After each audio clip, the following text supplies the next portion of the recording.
We're going to be talking today, discussing, I should say, human rights. Human rights is a very sensitive subject for me.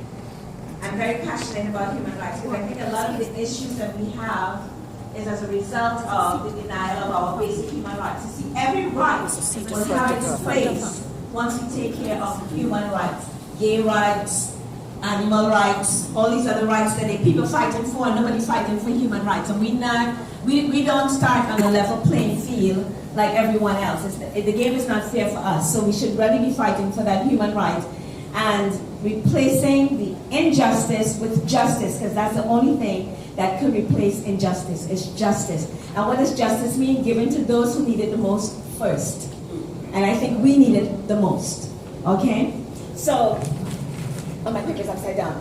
Human rights violation issues stem from the lack of acknowledgement of the inherent dignity of African people or an African person. In 2015, we are experiencing continuing human rights violations as a community.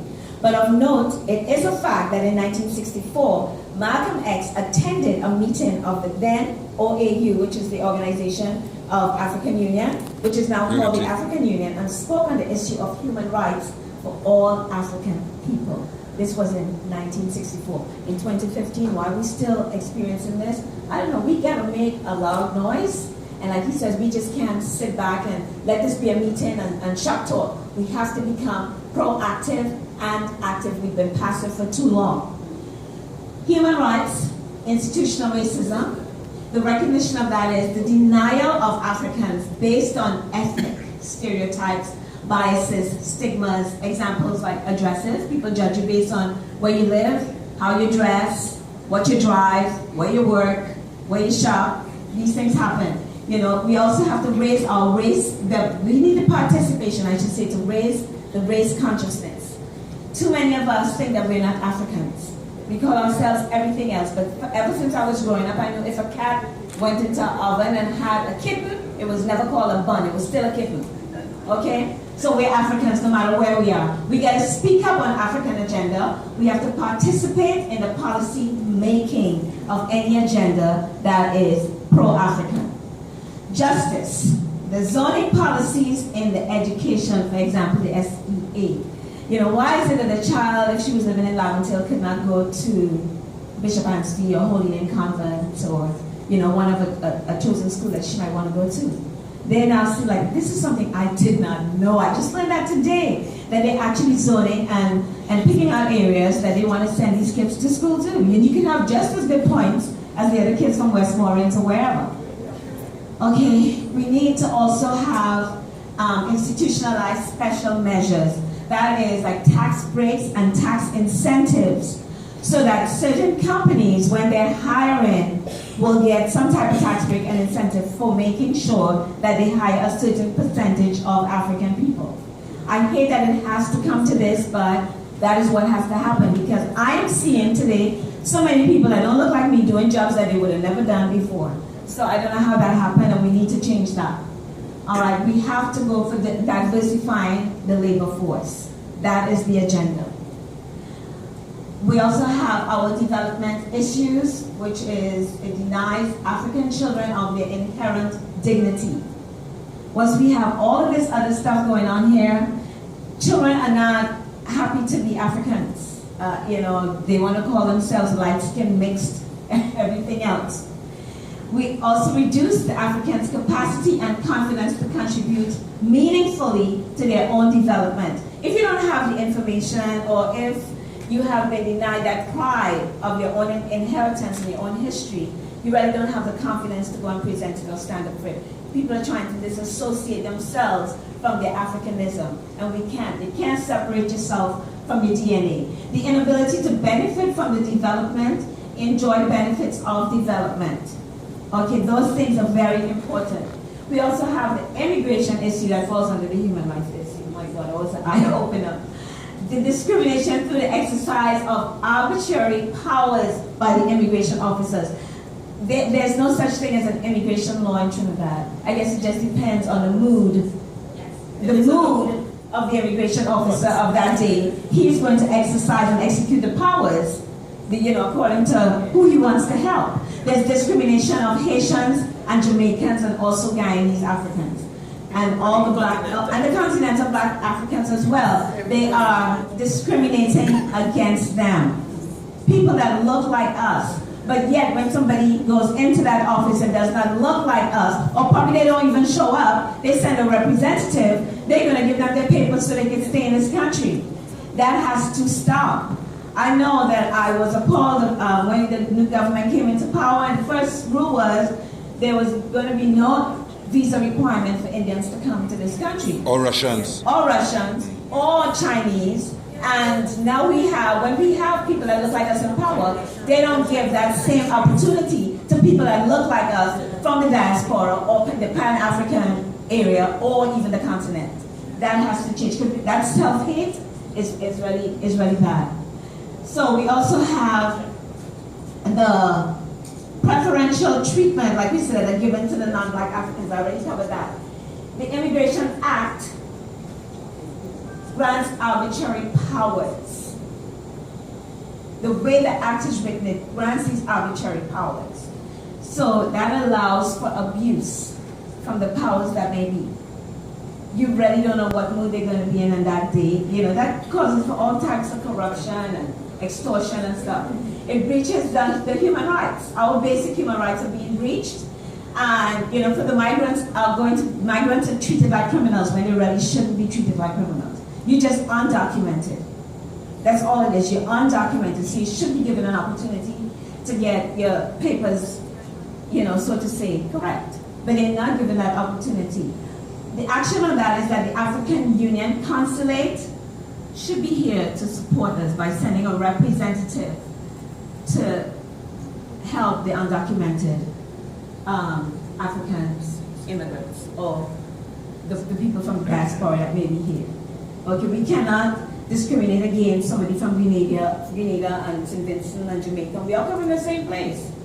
But we need that help. We really do. We need that help because our civil liberties are being breached. What happens when they deport a man that might be from Nigeria who has had 3 or 4 kids with a woman here in Trinidad? He's now the breadwinner of that family. He told her to stay home and take care of the kids because he's being a man, providing and protecting his family. Now they just whisk him away to Nigeria. Doesn't even give him an opportunity to try to get his papers right. He's gone. Now that is a broken family, which I'm sure is the core agenda. He's gone. They don't have a breadwinner. They don't have a dad. She doesn't have a husband. What happens to these kids? And the problem that we have with the crime is all related to poverty. If everybody was catching their okay, we would be in a better situation. When a man is poor, he gotta feed his kids, and his woman calling and saying they need diapers, they need milk, they need cereal, and he doesn't have a job. The next best thing to feed his children would be to do something that might be illegal. It destroys the family structure. Often the father is now absent, like I said, and there's no money coming into that home.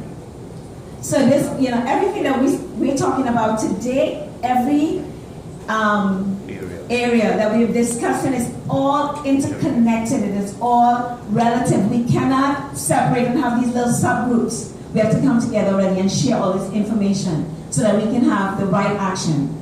The participation is going to raise awareness of issues. It's going to also be affecting undocumented African migrants, and it's going to demand fair procedures in exchange of self-love. The other area we're going to discuss is the violation of human rights. Well, that is big, right? And I don't think we can even cover all that today. We just go with what we have here, because our rights are violated every single day you wake up. Just to walk out of your house, your rights violated. This latest thing about if you're trying to fill out a bank, to get a bank account, open a bank account, they're now asking you about your political affiliation. What is that?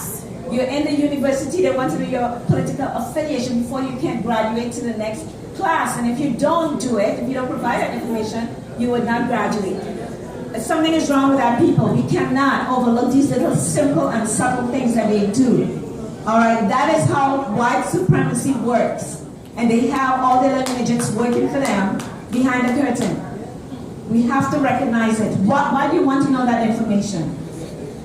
Anyways, we have all the stereotyping of African males leading them to incarceration. This is my son, he's 38 years old, he has his own style of dressing. Okay? He's going to be stereotyped. Why? They probably think his pants too loose. He's not wearing a suit, he's wearing his tennis shoes, but that's who he is. That's his business. He's a musician. That's his business, that's his uniform. But he is going to be stereotyped, and it's unfortunate that it doesn't only happen overseas, but it happens here.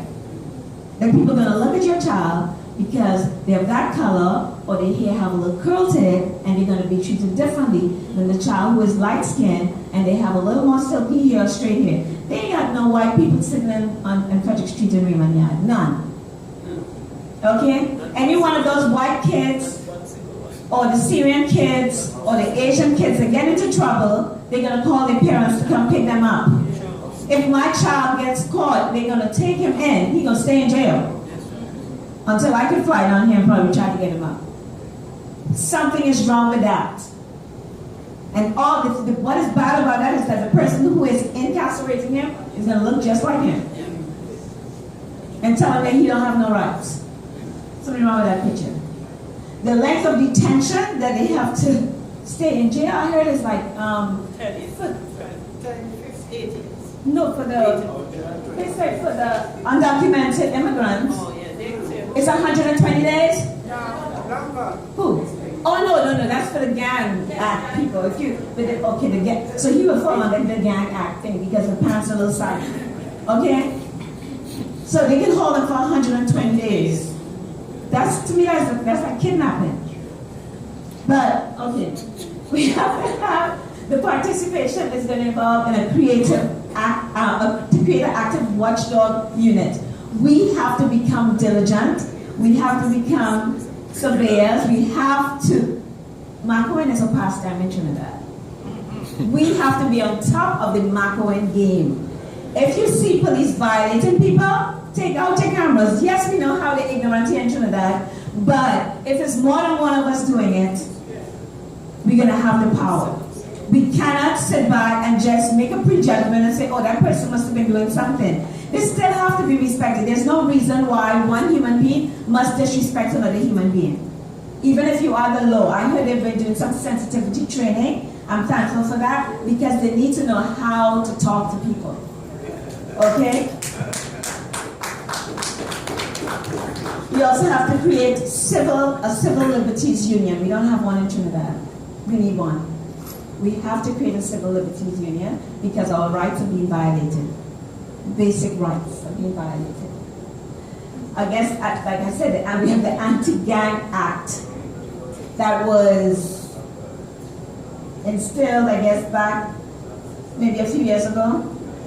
I hope they're going to revisit that because anybody could be a member of a gang based on how you look. I might be a gang member. You have the Evidence Act with Statutory Declaration Act as well. The action that we're going to suggest or recommend is education of the African people on their rights. We need to know our rights, which are very few and far between. I just learned that we don't even have the right to be silent. That was amazing. So if you get arrested and you choose to be silent, they can beat some noise out of you. You don't have the right to be silent. So we have to educate our people. We have to become culturally sensitive in training for the law enforcement officers. They need sensitivity training. You know, they have family that could probably be in the same situation and they need to identify that because they're not exempt. We're all humans at the end of the day. That's your job. More than likely, my tax money is paying your salary. And your tax money might be paying mine if I have a job, but I'm allergic to employment. So more than likely, I'm paying your taxes, your salary. But they have to be respectful when they talk to people. We have to review the state's power to declare a state of emergency. They can literally declare a state of emergency at any time so that they can have control. And, you know, you can't even go out into your front yard when there's a state of emergency because you're going to be arrested, even though you're in the confines of your own property. We need to speak up. You know, because we, you know, as Trinidadians, we have a habit of just chit-chatting over it. And then before you know it, it's going to be another holiday because we have so many holidays that we're going to forget. And it just goes by and it's swept under the rug. And before you know it, they just don't come and take over. When we have problems, the first thing they do is send it to Scotland. Yeah, they send it for the slave master to come down here and keep us in check. And we're allowing it. When they come, we need to be right in the airport to send them back. Denial of inherent human dignity. We have a destruction of integrity of the family through incarceration. Because when anybody in your family is incarcerated, there's going to be destruction in the family. You know, sometimes people can't even afford to go visit their family because they have nobody to look at the kids. And they can't take the children in there with them. So somebody could be locked up for a very long time. And maybe they allow you a phone call, I don't know. But I know there was, from what I've heard, they didn't have bathrooms in there. There's no toilet in the cell. People have to use a bucket. If your parents or your family members don't bring you any utensils, you just don't eat. There are no beds. People are sleeping on the floor. If you don't have a sheet, that's just too bad. And when the new inmates go in, they got to stand to sleep. So they have to have a belt that they actually tie around their chest, and it's attached to the bar so they don't fall when they're sleeping. Because the senior inmates are going to get the floor. And you're not going to have that privilege. These are things that we need to address. Not because somebody get arrested. People get arrested for stuff they didn't do. And they're still waiting to go to trial. 4 years, 5 years down the road. Why they're being treated like that? And even if somebody did commit a crime, that is not an environment for rehabilitation. That's an environment to harden somebody so that when they come out, they commit another crime, because now they're bitter. We also have the inability to participate in national development. When these things happen to us, it breaks down your spirit. You don't want to even go out and say something because you're now targeted, because these people take things personally. You're now targeted. You don't even want to participate in anything that's going to help to develop the country. And a lot of it is because you don't even know your rights. You don't know the information. You don't even have a resource to go to. And I will say again, a group like this that's here today, I think we all need to interconnect. We all need to continue to network, because this is going to bring a lot of wisdom and a lot of knowledge to our community. We just can't go back home and say, oh yeah, this was like a nice little get together today. We have to become active and proactive. I thank you so much. Thank you very much. That was our discussion.